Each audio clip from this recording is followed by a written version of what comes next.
ഇനി ചില വാർത്തകൾ വേഗത്തിൽ കാണാം. കാസർഗോഡ് കുമ്പളയിൽ മീൻ ലോറിയും ബൈക്കും കൂട്ടിയിടിച്ച യുവാവ് മരിച്ചു. ബൈക്ക് യാത്രക്കാരനായ കൊടിയമ്മ പേപ്പിനെടുക്കയിലെ അസ്കറാണ് മരിച്ചത്. ദേശീയപാത ആരിക്കാടി കടവത്ത് 1-ാം ഗേറ്റിന് സമീപത്താണ് അപകടമുണ്ടായത്. ബൈക്കിൽ ഒപ്പം യാത്ര ചെയ്തിരുന്ന യുവാവിനെ ഗുരുതര പരിക്കുകളോടെ മംഗളൂരുവിലെ ആശുപത്രിയിൽ പ്രവേശിപ്പിച്ചു. രാത്രി 9:15ഓടെയായിരുന്നു അപകടം. മംഗളൂരുവിൽ നിന്നും കാസർഗോഡ് ഭാഗത്തേക്ക് വരികയായിരുന്ന മീൻ ലോറി എതിർദിശയിൽ നിന്നും വന്ന ബൈക്കിൽ ഇടിക്കുകയായിരുന്നു.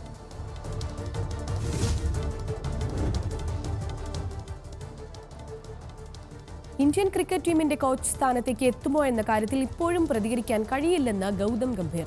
സമീപ ഭാവിയിലൊന്നും അത്തരം കാര്യങ്ങൾ ഉണ്ടാകുമെന്ന് താൻ കരുതുന്നില്ലെന്നും ഗംഭീർ. ഇത്തരം ചോദ്യങ്ങൾ ചോദിച്ച് തന്നെ ബുദ്ധിമുട്ടിക്കരുതെന്നും ഇത്ര ദൂരം സഞ്ചരിച്ചു എന്നതാണ് പ്രധാനമെന്നും എത്തി നിൽക്കുന്ന സാഹചര്യത്തെക്കുറിച്ച് അതിയായ സന്തോഷമുണ്ടെന്നും ഗംഭീർ കൂട്ടിച്ചേർത്തു. ഡൽഹിയിലെ നിലോതി ഗ്രാമത്തിലെ ഫാക്ടറിയിൽ തീപിടുത്തം. 28 അഗ്നിരക്ഷാസേന യൂണിറ്റുകൾ സ്ഥലത്തെത്തി തീയണയ്ക്കാൻ ശ്രമിക്കുന്നു. ആളപായമില്ല.